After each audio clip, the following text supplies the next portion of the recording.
꽃샘추위나 냉해, 동해 피해 과연 줄일 수 있을까요?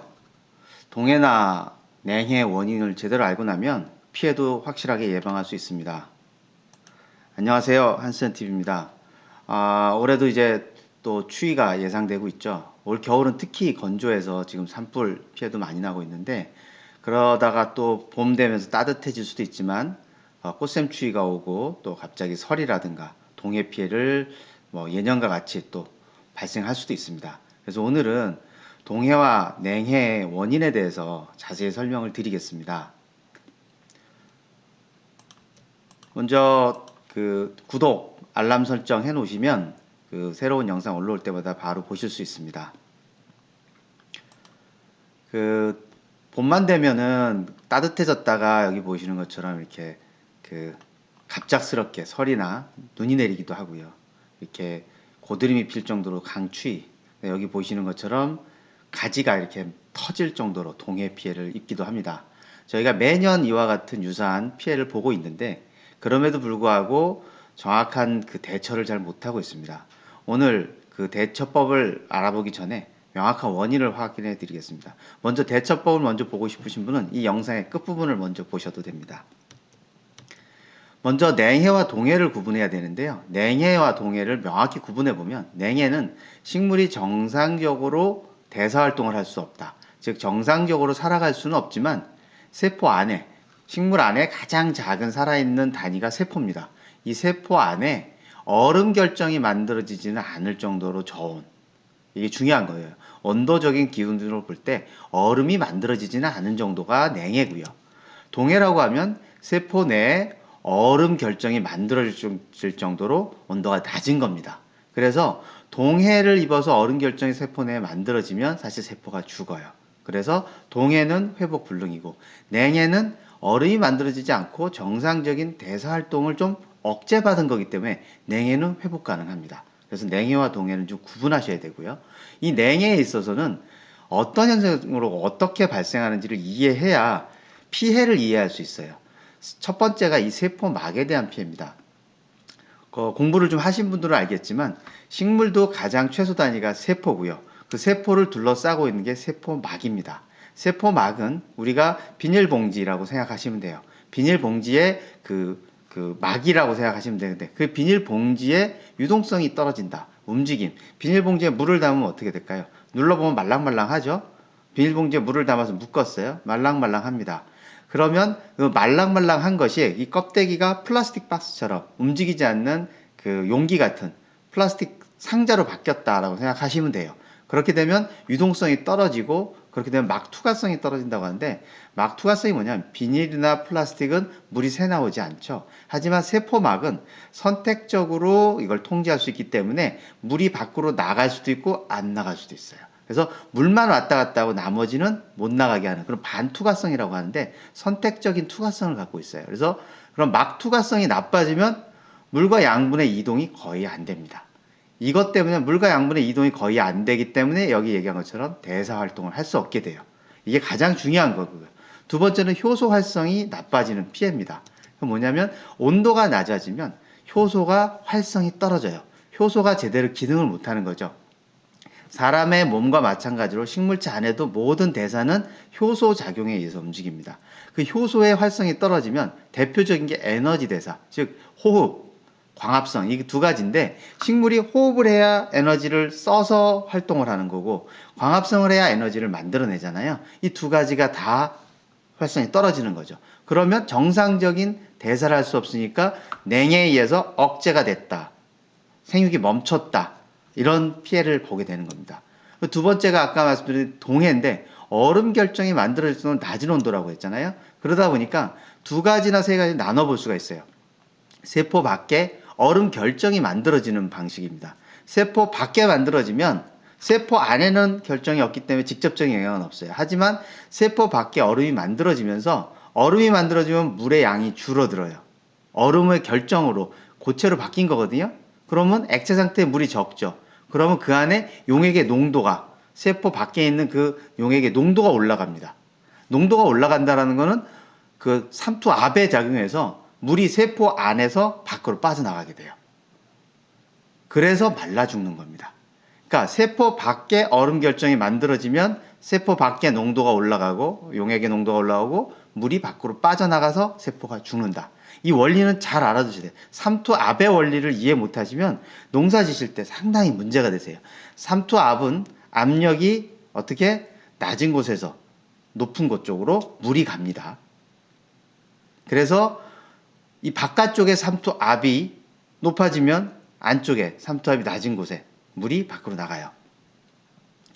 그리고 두 번째는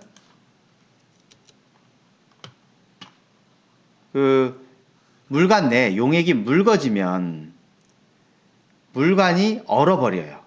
용액이 묽으면 물관이 얼어버린다. 그래서 뿌리에서 잎으로 물이 가야 되는데 물관이 얼어버렸잖아요. 통로가.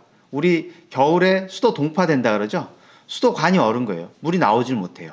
물이 이동을 하지 못하니까 그러면 결과적으로 다음날 해가 떠서 이제 물이 잎이 가야 되는데 기공이 열렸는데 잎이 기공으로 이동하지 못하면 그래서 말라 죽는 거예요. 그래서 이 안에 관이 얼어서 터져서 죽는 게 아니고 잎으로 물이 가지 못해서 말라 죽는 거죠. 이렇게 터지는 정도가 되면 안에서 관에 얼었다는 거죠. 이런 것들이 물관이 얼은 겁니다. 세포 내에 얼음 결정이 형성되는 경우, 이게 가장 치명적인데요. 세포 안에 결정이 만들어지면 이 결정이, 얼음 결정은 되게 날카로워요. 그래서 세포 조직의 막을 다 찢어버립니다. 세포 조직의 막들이 다 찢어지면 세포는 그냥 죽는 거죠. 그래서 앞서 얘기했던 냉해와 동해는 작용 방법과 증상이 달라요. 낮은 온도 자체가 식물을 죽이냐? 그렇지 않아요. 낮은 온도가 죽이는 것이 아니고 낮은 온도로 인해서 세포에서 물이 빠져나가게 되고 물관이 얼어서 말라서 죽는 거예요. 그러니까 온도가 낮아졌다는 것 자체가 아니고 낮은 것으로 인해서 식물에서 중요한 건 물이 없어지기 때문에 죽는 겁니다. 물이 빠져나가거나 물이 말라서 물이 오지 못해서 죽는 거예요. 그러면 우리가 해줄 수 있는 게 뭘까요? 식물이 스스로가 냉해나 동해를 극복하기 위해서 가장 필요한 게 뭘까요? 물이 빠져나가지 않게 마르지 않도록 해야 되겠죠. 그게 뭐냐면 세포 내에 용질의 농도를 높이는 겁니다. 용질의 온도를 높이면 낮은 온도에서 삼투압이 유지가 돼요. 삼투압이 유지가 되고 그 다음에 용질의 농도가 높으면 물관에 어는 점이 낮아집니다. 우리가 염화칼슘을 뿌리면 그 얼음이 녹죠. 눈이 내리면 염화칼슘 뿌리잖아요. 염화칼슘을 뿌리는 게 이런 용질을 뿌려줘서 거기에 어는 점을 낮춰주는 거예요. 그러다 보면 얼지 않고 삼투압이 유지가 되고 그러면 말라 죽지 않아요. 즉 식물은 세포 내에 용질의 농도를 높이는 작용을 합니다. 그 용질이 뭐냐? 아미노산이나 단백질이나 여러 가지 다당체나 항산화 물질 또는 양이온과 같은 다양한 물질입니다. 단순한 비료 성분, 가리 또는 식물체가 만들어내는 광합성의 산물인 다당체, 그걸 포함해서 아미노산과 단백질, 가장 대표적인 게 아미노산입니다. 이것을 스스로가 많이 가지고 있으면 용질이 높아져서 농도가 높아져서 마르지 않아요. 그러면 식물이 용질의 농도를 높이기 위해서 노력하듯이 농민이 동해나 냉해를 극복하기 위해서 해줘야 될 건 뭘까요? 식물에게 외부에서 아미노산이나 다당체 이런 것들을 미리미리 많이 공급해주면 냉해나 동해를 극복할 수 있겠죠. 이런 아미노산이나 다당체를 주는 것이 농민이 해줄 수 있는 거예요. 아니면 물론 비닐하우스 같은 경우 가온을 하거나 해서 온도를 유지시켜주지만 노지에 있는 작물은 그렇게 할 수가 없잖아요. 그래서 아미노산을 공급하게 되면 식물 세포 내 용질의 농도가 올라가요. 그러면 세포 막의 투과성도 안정화되고 삼투압을 조절해서 세포 밖으로 물이 나가는 것도 막아줄 수 있고 세포나 물관이 어는 점도 낮춰줍니다. 그리고 두 번째는 아미노산을 외부에서 주게 되면 아미노산은 합성을 한다 그랬죠. 식물이 스스로가. 합성을 해서 스스로를 보호하다 보면 합성하는데 에너지를 많이 소모하게 됩니다. 근데 그 에너지를 사용하지 않아도 되죠. 그리고 에너지를 사용하지 않으면 절약된 에너지를 다 뭐에 쓰냐면 냉해나 동해를 극복하는 데 다 사용할 수가 있어요. 그러니까 일석이조죠. 스스로가 만들어서 할 수도 있지만 외부에서 줌으로써 미리미리 용질의 농도를 높여주고 에너지를 절약해서 동해를 극복하는 데 사용할 수 있습니다. 지금 전쟁이 한창이죠. 우크라이나에 그 2009년도에 전시포란 사례인데요. 우크라이나 같은 경우도 겨울에 춥기 때문에 냉해 극복을 위해서 테라솔과 같은 아미노산제를 사용하고 있고요. 뭐 근방에 또 동유럽의 루마니아나 또는 체코 같은 경우도 밀 농사에 월동 밀에 겨울 밀에는 테라솔 같은 아미노산을 정기적으로 사용해서 그 동해를 극복하는 데 사용하고 있습니다. 그럼 냉해나 동해를 극복하기 위해서 이러한 류의 아미노산을 어떻게 줘야 되냐? 그냥 임의로 아무 때나 주면 되냐? 그렇지 않습니다.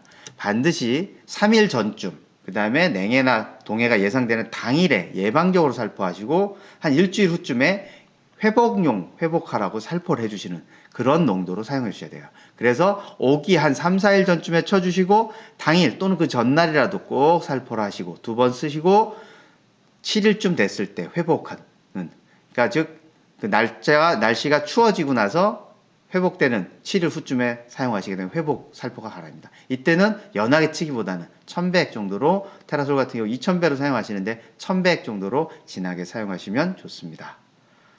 오늘 그 많은 내용을 말씀드렸는데요. 실제 어려우셨을 수도 있지만 이 원리를 정확히 이해하셔야 냉해와 동해를 극복하시는 데 도움이 되실 겁니다.